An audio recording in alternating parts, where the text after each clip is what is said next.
আজকে অফারটা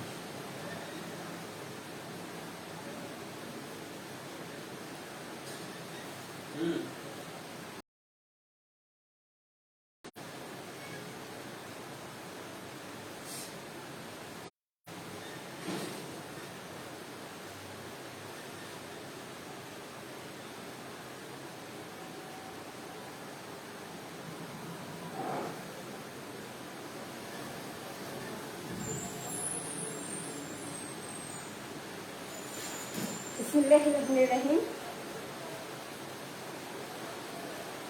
আসসালামু আলাইকুম সুপ্রিয় শিক্ষার্থীবৃন্দ, সম্মানিত অভিভাবক, দর্শক, যে যেখান থেকে লাইভটি দেখছেন সকলকেই পড়াশোনা পরবর্তী বিদ্যালয়ের পক্ষ থেকে আজকের অনলাইন ক্লাসে স্বাগত জানাচ্ছি।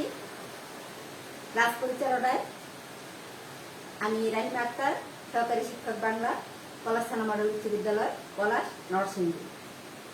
তো শিক্ষার্থীবৃন্দ, আশা করছি তোমরা সকলে ভালো আছো। আল্লাহ তাআলার অশেষ রহমতে আলহামদুলিল্লাহ আমিও ভালো আছি। তো ঈদের পূর্বে আমরা যে ক্লাসটা করছিলাম সেটা কারক বিভক্তি, তো তারই ধারাবাহিকতায় আজকে ক্লাস নিব।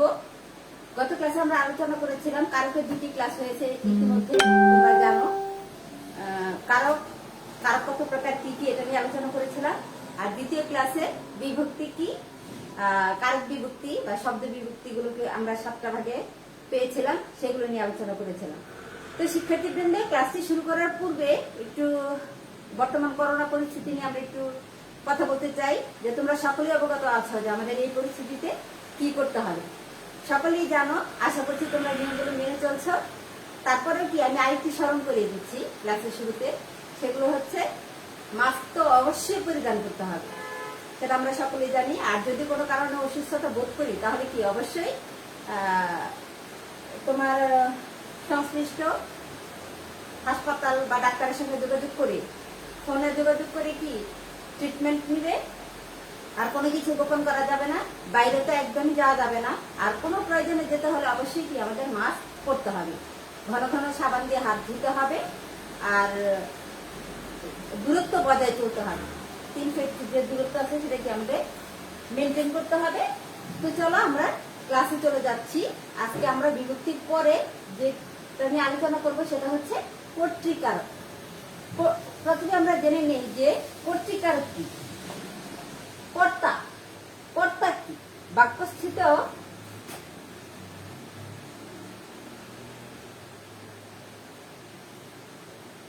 যে বিশেষ্য, বিশেষ্য বা সর্বনাম পদ,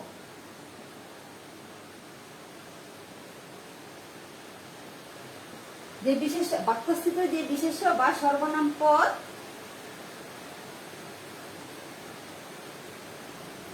ক্রিয়া সম্পাদন করে থাকে।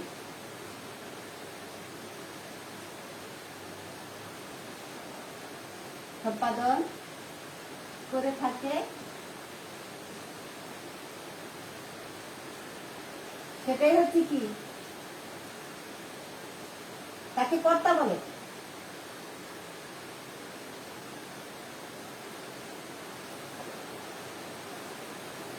তার ক্রিয়ার কর্তা, ক্রিয়া কর্তা। শিক্ষার্থীবৃন্দে একটু লক্ষ্য করবে তোমরা যে বাক্যস্থিত যে বিশেষ্য বা সর্বনাম পদ ক্রিয়া সম্পাদন করে থাকে তা হচ্ছে ক্রিয়ার কর্তা।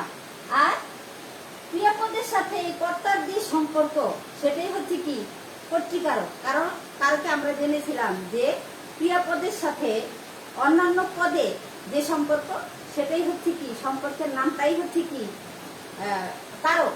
তো ক্রিয়ার সাথে এই কর্তার যে সম্পর্ক, বিশেষ্য বা সর্বনাম পদ ক্রিয়া সম্পাদন করে সেটা হচ্ছে কর্তা, আর কর্তার সাথে ক্রিয়ার যে সম্পর্ক সেটা হচ্ছে কি কর্তৃকারক।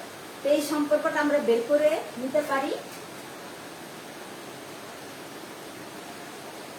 কে বা কারা, কে বা কারা দিয়ে প্রশ্ন করলে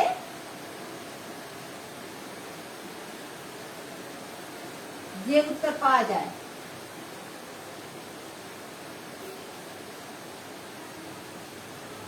কে বা কারা দিয়ে প্রশ্ন করলে যে উত্তর পাওয়া যায় সেটাই হচ্ছে কি,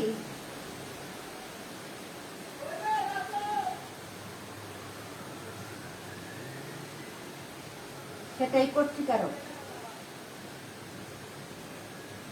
কর্তৃকারক যেমন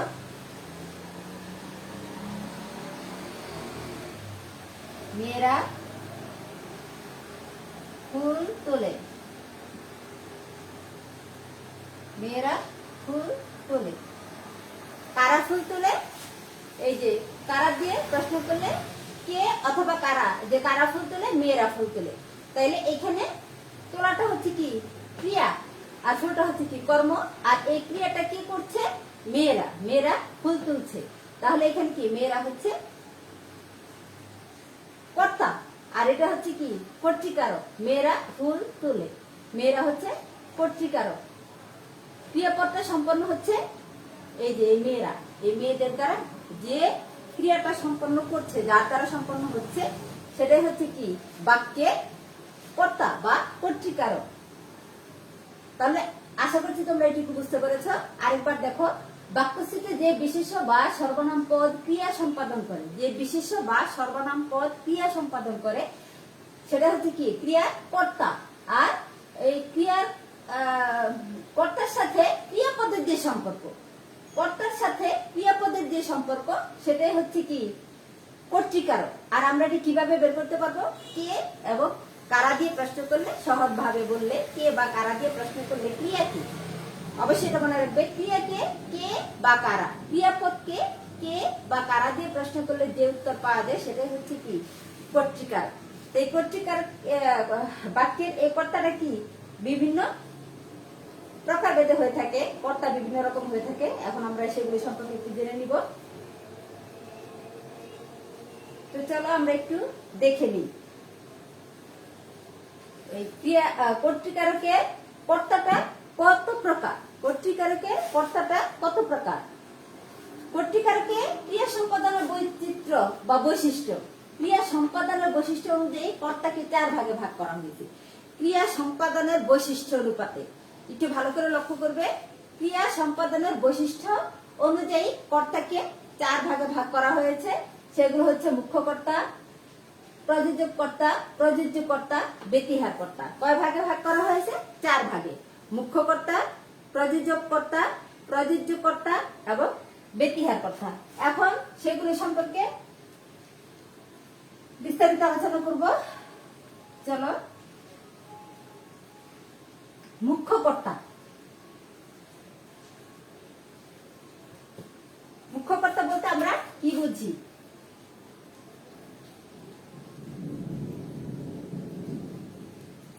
এক নম্বরে আছে মুখ্য কর্তা। একটু ভালো করে লক্ষ্য করো, মুখ্য কর্তা হচ্ছে যে নিজে নিজে ক্রিয়া সম্পাদন করে, যে নিজে নিজেই ক্রিয়া সম্পাদন করে বা নিজে নিজে কাজ করে, সেটাই হচ্ছে কি মুখ্য কর্তা, যে নিজে নিজে ক্রিয়া সম্পাদন করে। যেমন একটু আগে উদাহরণ দিয়েছিলাম, মেয়েরা ফুল তোলে। মেয়েরা নিজেই ফুল তুলছে, ফুল তোলে। কাউকে দিয়ে কি কাজটি করাচ্ছে না। তাহলে এই যে মেয়েরা হচ্ছে কি মুখ্য কর্তা, মেয়েরা মুখ্য কর্তা। তারপরে দেখো, ঘোড়ায় গাড়ি টানে। কে গাড়ি টানে? ঘোড়ায়। ঘোড়া নিজে নিজে কি গাড়ি টানে। তাহলে মুখ্য কর্তা হচ্ছে সেটাই, যে নিজে নিজে ক্রিয়া সম্পাদন করে। বাক্যে যে নিজে নিজে ক্রিয়া সম্পাদন করে, যে বিশেষ্য বা সর্বনাম পদ নিজে নিজেই কি ক্রিয়া সম্পাদন করে, সেটা হচ্ছে মুখ্য কর্তা। বাক্যের ক্রিয়া সম্পাদনে কাজটা করা বৈশিষ্ট্য অনুপাতে কি এই কর্তাকে ভাগ করা হয়েছে 4 ভাগে। মুখ্য কর্তা, প্রযোজক কর্তা, প্রযোজ্য কর্তা এবং ব্যতিহার কর্তা। এগুলো সম্পর্কে আগে আলোচনা করেছি। তারপরে দেখো, তাহলে প্রযোজক কর্তা কি হবে? প্রযোজক কর্তা হচ্ছে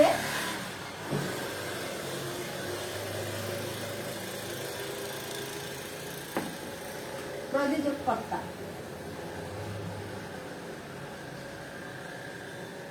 প্রযোজক কর্তা প্রযোজক হচ্ছে যিনি কাজটা প্রযোজনা করেন, নিজে করেন না কিন্তু অন্যকে দিয়ে কাজটি করিয়ে নেন।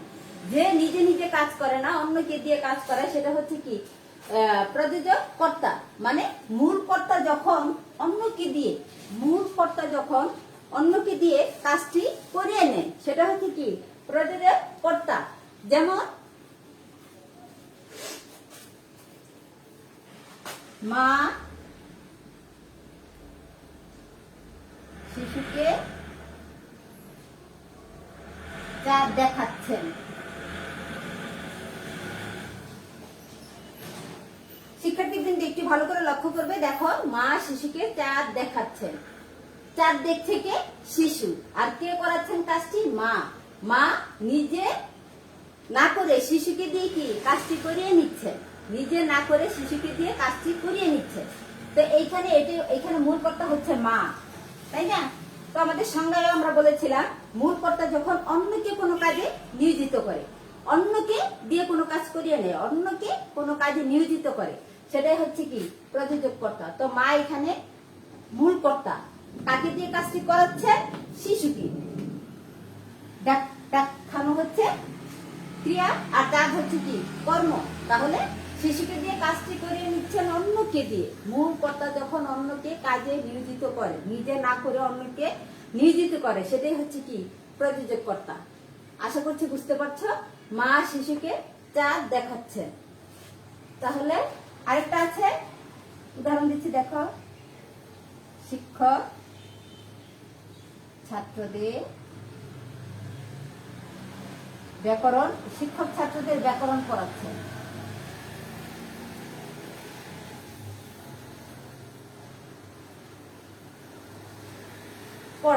তো এইখানে একটু লক্ষ্য করে শিক্ষার্থীবৃন্দ, এই যে শিক্ষক ছাত্রদের ব্যাকরণটা পড়াচ্ছেন যিনি শিক্ষক, কাদের দিয়ে পড়াচ্ছেন? ছাত্রদের। তা এখানে এই ছাত্ররা হচ্ছে কি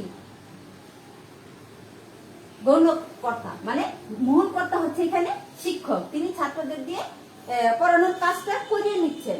এটাই হচ্ছে কি প্রযোজক কর্তা, যিনি নিজে না করে অন্যকে কাজে নিয়োজিত করে। মূল কর্তা যখন অন্যকে কাজে নিয়োজিত করে, কাজটি করিয়ে নেয়, সেটাই হচ্ছে কি প্রযোজক কর্তা। শিক্ষক এখানে প্রযোজক কর্তা, মা প্রযোজক কর্তা। তাহলে এখন এরপরেরটা হচ্ছে দেখো প্রযোজ্য কর্তা।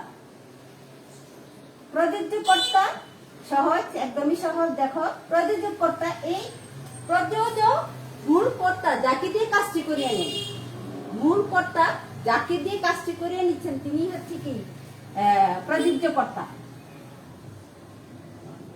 মূল কর্তার কাজ যে করেন, তাহলে এখানে শিশুকে, এই শিশুটা হচ্ছে কি প্রযোজ্য, আবার এই ছাত্রদের হচ্ছে কি প্রযোজ্য কর্তা। মূল কর্তার করণীয় কার্য যাকে দিয়ে সম্পাদিত হয়, তোমাদের বই অনুপাতে মূল কর্তার করণীয় কাজটা যাকে দিয়ে সম্পাদিত হয়, যেমন মা শিশুকে, এখানে মূল কর্তা, শিশু হচ্ছে কি প্রযোজ্য, এটা হচ্ছে প্রযোজক কর্তা, যাকে দিয়ে করে নিচ্ছেন। মূল কর্তার করণীয় কাজ যে যাকে দিয়ে সম্পন্ন হচ্ছে, সেটা হচ্ছে কি প্রযোজ্য কর্তা। আরো আছে, যেমন রাখাল গরুকে ঘাস খাওয়ায়। প্রযোজকটা বুঝলে কি প্রযোজকটা বোঝা যায়। রাখাল গরুকে ঘাস খাওয়ায়, ঘাস খাচ্ছে কে? গরু, তাই না? খাওয়ানোর কাজটা করছে কে? রাখাল। তাহলে এখানে মূল কর্তা হচ্ছে, প্রযোজক হচ্ছে রাখাল, গরু হচ্ছে প্রযোজ্য কর্তা, আর ঘাস খাওয়ায়। আচ্ছা, তাহলে মূল কর্তাটাই হচ্ছে প্রযোজ্য কর্তা। আশা করছি তোমরা বুঝতে পারছো, মূল কর্তাটাই হচ্ছে কি প্রযোজ্য কর্তা, আর যাকে দিয়ে করানো হচ্ছে বা মূল কর্তার কাজ যে করে দিচ্ছে, সে হচ্ছে কি প্রযোজ্য কর্তা। প্রযোজক এবং প্রযোজ্য, আশা করছি তোমরা বুঝতে পারছো। তারপরে দেখো ব্যতিহার।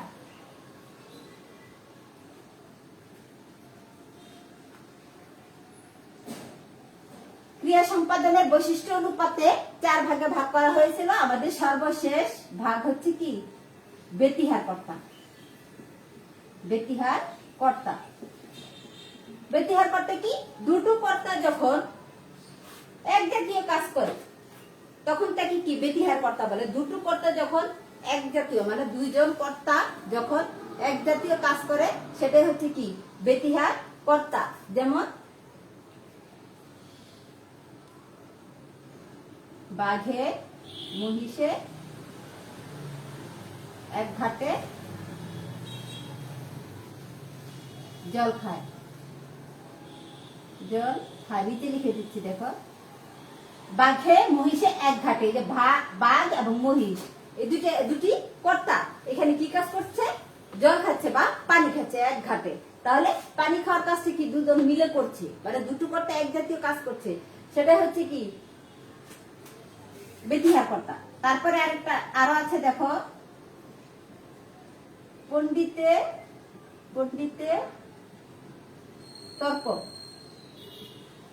এই যে দুজন এই তর্ক মানে তর্ক করছে দুজন পণ্ডিত মিলে, একটা কাজ করছে দুইজন, মানে দুটি কর্তা যখন এক জাতীয় কাজ করে সেটাই হচ্ছে কি।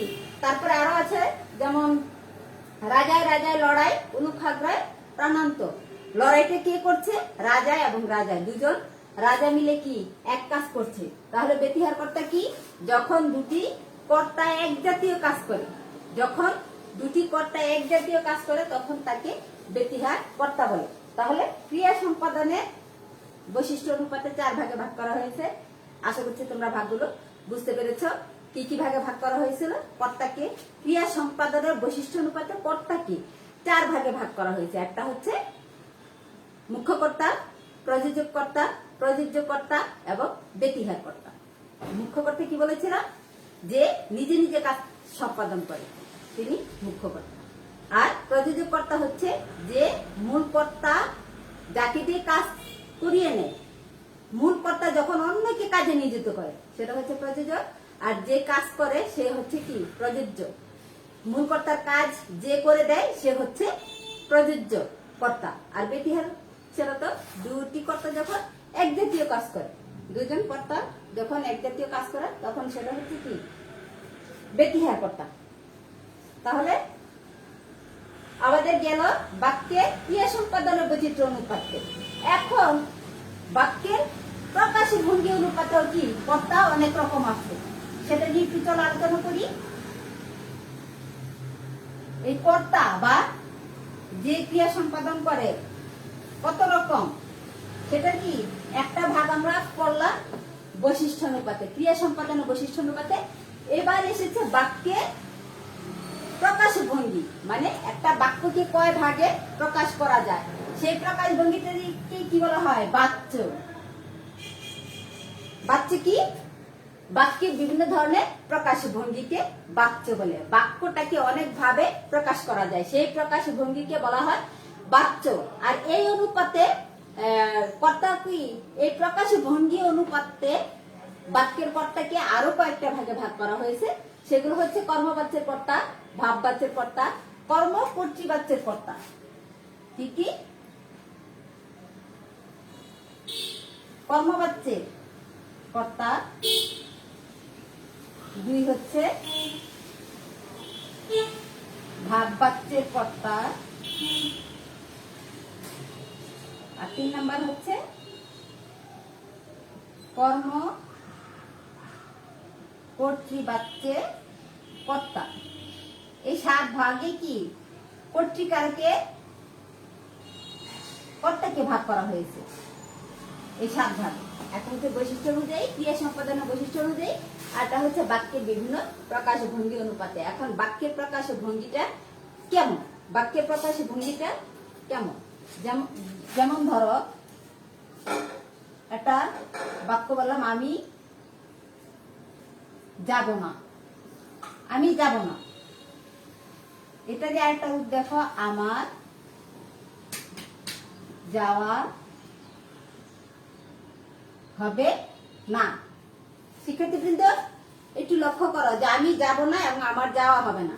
আমি যাব না, এটা কি কর্তৃপক্ষ, সরি এটা কি কর্তৃকারক, বা এই যে আমি যাব না এটা কর্তৃকারক কর্তৃপক্ষ।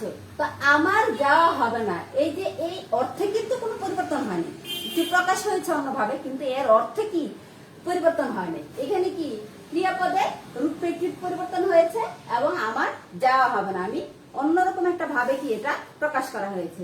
এই যে এই প্রকাশ ভঙ্গিটাই হচ্ছে কি বাচ্য, এই প্রকাশ ভঙ্গিটাই হচ্ছে বাচ্য। তো এই এরকম কয় ভাগে ভাগ করা হয়েছে?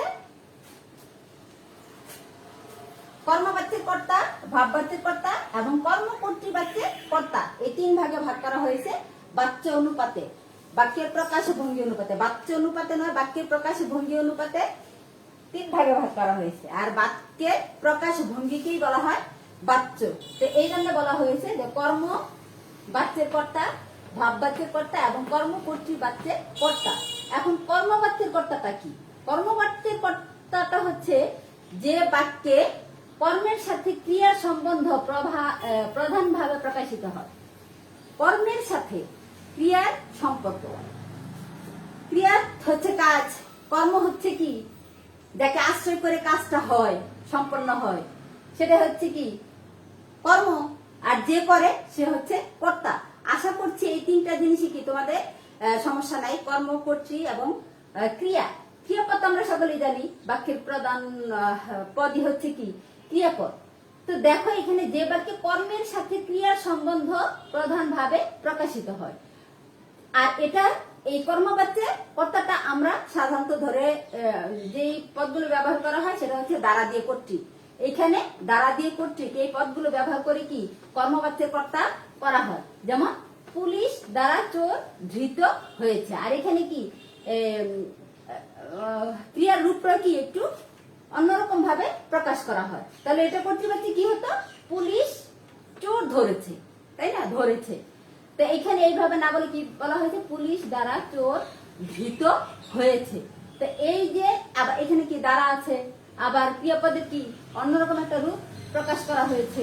তাইলে এটা হচ্ছে তোমার কর্মবাচ্যের কর্তা। এখানে কর্মের সাথে ক্রিয়ার কি সম্বন্ধটা কি ধৃত, চোর ধরা হয়েছে, ধৃত হয়েছে। তা এটাই হচ্ছে কর্মের সাথে ক্রিয়ার যে সম্বন্ধ প্রধানভাবে, কর্মের সাথে ক্রিয়ার সম্পর্কটা কি এখানে প্রধানভাবে প্রকাশিত হচ্ছে। তারপর আবার দেখো বিদ্বান সকলের দ্বারা আদৃত হন, এই যে এখানে সকলের দ্বারা আছে। আরো উদাহরণ দেওয়া যায়, যেমন ফেরদৌসী কর্তৃক শাহনামা রচিত হয়েছে, ফেরদৌসী কর্তৃক শাহনামা রচিত হয়েছে। তো এই যে এইখানে এইভাবে না বললে কর্তৃপক্ষ বলে কি হতো, যে ফেরদৌসী শাহনামা রচনা করেছেন। তো এই যে কর্তৃক ব্যবহার করে করা হয়েছে, এখানে কি কর্মের সাথে ক্রিয়ার একটা সম্বন্ধ প্রকাশ পেয়েছে। এটাই হচ্ছে কর্মবাচ্যের কর্তা। আশা করছি বুঝতে পারছো। তারপরে হচ্ছে দেখো ভাববাচ্যের কর্তা। বাক্যে কর্ম থাকে না, ক্রিয়ার অর্থে কি এখানে প্রাধান্য পায়, মানে কর্মপদ থাকে না। তাহলে কর্মবাচ্যের উদাহরণ আমরা কি দিতে পারি? কর্মবাচ্যে এখানে তো 2টা দিয়েছি, এটা দেই ফেরদৌসী কর্তৃক শাহনামা রচিত হয়েছে। তারপরে আরো দেওয়া যায় যে জসীমউদ্দিন কর্তৃক নকশি কাঁথার মাঠ রচিত হয়েছে। তো এরকম উদাহরণ কি অনেক উদাহরণ দেওয়া যায়। তাহলে ভাববাচ্যের কর্তায় কি হয়, ভাববাচ্যের কর্তায় তোমার এখানে কি কর্ম থাকে না, ক্রিয়ার অর্থে কি প্রাধান্য পায়। কর্ম থাকে না কিন্তু ক্রিয়ার অর্থে প্রাধান্য পায়। যেমন আমার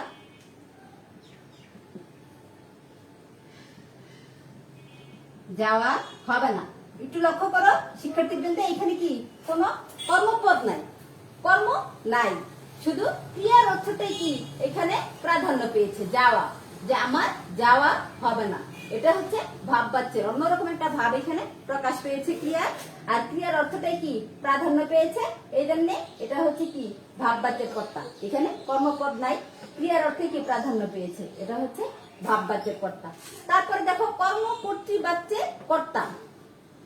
তো যে বাক্যে কি কর্তা থাকে না, কর্মপদী কর্তৃস্থানীয়, তাহলে এইখানে আমার উপরের বাক্যে দেখো উপরে বাক্যে বলেছে কর্ম থাকে না, ক্রিয়ার অর্থ প্রাধান্য পায়। আর এখানে হচ্ছে কর্তা থাকে না, কর্তা থাকে না, কর্মের অর্থে কি প্রাধান্য পায়।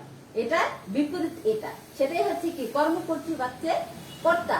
যে বাক্যে কর্তা থাকে না, কর্মপদে কি কর্তৃস্থানীয়, কর্মপদে কি কর্তার কাজটা করে। যেমন বাঁশি বাজি, তো এই যে এখানে কর্তা নেই, দেখো বাঁশিটা তো আপনা আপনি বাজে না, তাই না, কেউ বাজাচ্ছে। বাঁশি নিজে নিজে বাজে না, কেউ বাজায়। তাহলে এখানে কি কর্তাটা উজ্জ, কর্তা বা কি এখানে উজ্জ আছে। আর এখানে ক্রিয়ার অর্থে কি কর্মই কি প্রাধান্য পেয়েছে, কর্তা নাই, কর্মপদে কি প্রাধান্য পেয়েছে। বাঁশি, বাঁশিটা হচ্ছে কি এখানে কর্মপদ, আর এটা অর্থে কি প্রাধান্য পেয়েছে কর্তৃস্থানীয়, এই জন্য এটা হচ্ছে কর্মকর্তৃ বাক্য। তারপরে দেখো কলমটা লেখে ভালো, এই যে বলেছে কলমটা লেখে ভালো, এখানে কি কর্তা নেই। কলম কি নিজে নিজে লিখতে পারে না, কলম নিজে নিজে লিখতে পারে না, কলমটা দিয়ে কেউ লেখে। কিন্তু এখানে কর্তাটা উজ্জ আছে, নাই, কর্মপদটাই কি কর্তৃস্থানীয়, এই জন্য এটা হচ্ছে কি কর্মকর্তৃবাচ্যে কর্তা। শিক্ষার্থীবৃন্দ, আশা করছি তোমরা বুঝতে পারছো। যদি কোনো সমস্যা হয় তাহলে কি অবশ্যই জানাবে, যে জায়গাটা বুঝতে পারছো না। একটু মনোযোগ দিলে কি অবশ্যই বোঝা যায়। শব্দগুলো যেভাবেই থাকুক না কেন।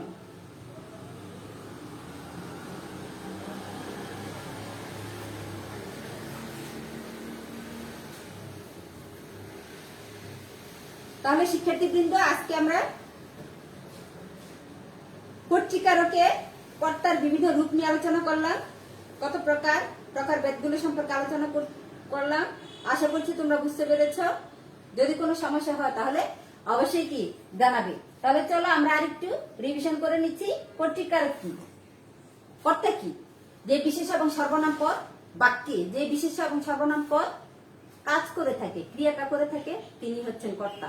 আর ক্রিয়ার সাথে কর্তার যে সম্পর্ক, ক্রিয়ার সাথে কর্তার যে সম্পর্ক, সেটাই হচ্ছে কি কর্তৃকারক। তো ক্রিয়া সম্পাদনের উপর ভিত্তি করে 4 ভাগে ভাগ করা হয়েছে কর্তাকে: মুখ্য কর্তা, প্রযোজক কর্তা, প্রযোজ্য কর্তা এবং ব্যতিহার কর্তা। মুখ্য কর্তা হচ্ছে সেটা যে নিজে নিজে বাক্যে যে নিজে নিজে কাজটা করে থাকে, সেটা হচ্ছে কি মুখ্য কর্তা।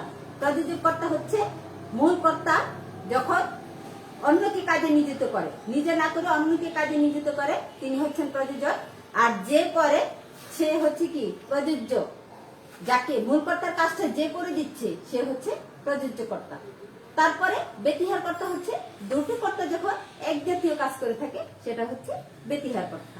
আর বাক্যে প্রকাশ ভঙ্গি অনুপাতে কর্তা 3 প্রকার। একটা হচ্ছে কর্মবাচ্যের কর্তা, ভাববাচ্যের কর্তা এবং কর্মকর্তৃবাচ্যের কর্তা। তো কর্মবাচ্যে কর্তা হচ্ছে কি যে ক্রিয়ার কর্মের সাথে ক্রিয়ার সম্বন্ধ কি এখানে প্রধানভাবে প্রকাশিত হয়। কর্মের সাথে ক্রিয়ার সম্বন্ধ প্রধানভাবে প্রকাশিত হয়, যেমন ফেরদৌসী কর্তৃক, এবং এটাতে দ্বারা দিয়ে কর্তৃক এই শব্দগুলো থাকে, দ্বারা দিয়ে কর্তৃক এই বিভক্তিগুলো থাকে।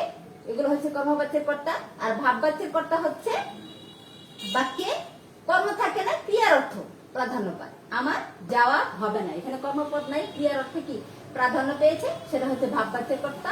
আর কর্মকর্তৃবাচ্যের কর্তা এখানে কি কর্তা থাকে না, কর্তা থাকে না, কর্মপদে কি কর্তৃস্থানীয়, কর্মপদে কি কর্তার কাজ করে থাকে বা বুঝিয়ে থাকে, সেটা হচ্ছে কর্মকর্তৃবাচ্যের কর্তা। যেমন বাঁশি বাজে, কলমটা লেখে ভালো। এখন বিভক্তি আমরা কিভাবে নির্ণয় করব? তো বিভক্তিতে আমরা চিহ্নগুলো দেখে 7টা বিভক্তি আমরা পড়েছিলাম গত ক্লাসে। বিভক্তিগুলোর চিহ্ন দেখে কি আমরা কোনটা কোন বিভক্তি এটা বের করব।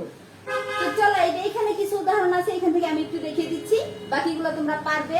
যেমন আমার যাওয়া হবে না, এখানে আমার এই যে র বিভক্তি যুক্ত হয়েছে, তাহলে এটা কি কি হবে? পত্রিকারকে ষষ্ঠী বিভক্তি, তাই না? ষষ্ঠী বিভক্তি পত্রিকারকে। তারপরে ফেরদৌসী কর্তৃক শাহনামা রচিত হয়েছে, এই যে এখানে কর্তৃক আছে, তাহলে এটা হবে কি? দ্বারা দিয়ে কর্তৃক হচ্ছে তৃতীয় বিভক্তি, তাহলে এটা কর্তৃবাচ্যে তৃতীয় বিভক্তি। তারপরে আবার দেখো বাঁশি বাজে, এখানে কি? কর্তৃকারকে শূন্য বিভক্তি। কলমটা লেখে ভালো, কারণ এখানে কি বিভক্তি বোঝা যাচ্ছে না। আমরা যে 7টা বিভক্তি করেছিলাম, প্রথমা, দ্বিতীয়, তৃতীয়, চতুর্থী, পঞ্চমী, ষষ্ঠী, সপ্তমী, প্রত্যেকটার চিহ্ন আশা করছি তোমাদের মনে আছে। সেই অনুপাতে কি আমরা বের করতে পারি, চিহ্নগুলো দেখে আমরা বের করে দিব কোন বিভক্তি যুক্ত হয়েছে। যেমন ধরো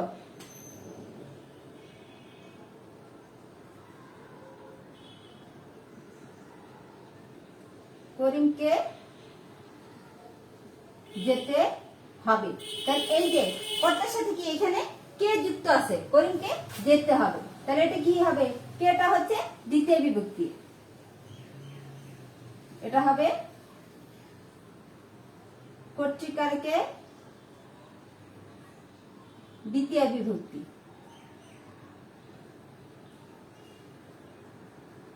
কর্তৃকারকে দ্বিতীয় বিভক্তি। তারপরে হামিদ বই পড়ে, হামিদ বই পড়ে, হামিদ এখানে কি? কর্তৃকারকে